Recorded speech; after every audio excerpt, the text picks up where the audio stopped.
ఒకరోజు గంధర్వరాజు కుమార్తె అయిన చిత్రలేఖ తన చెలికత్తెలతో భూలోక విహారం చేస్తూ ఒక కొలనులో జలకాలాడుతూ ఉంటుంది.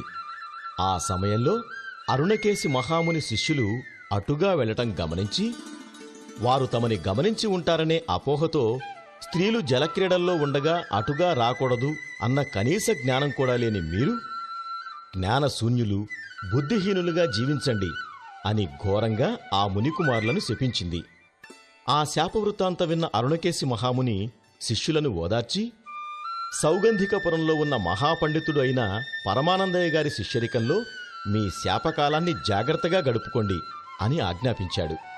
ఆ విధంగా శాపగ్రస్తులైన మునికుమారులు అశ్విని, భరణి, ఫణి, గణపతి, నంది, భృంగి పేర్లతో పరమానందయ్య గారి శిష్యులుగా మారారు.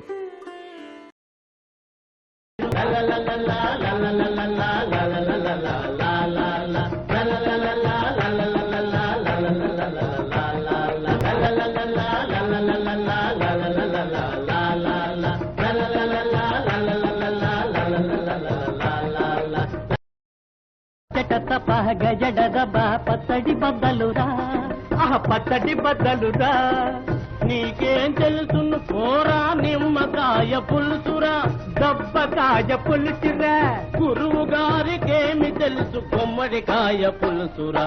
బడా బడా బడా బడా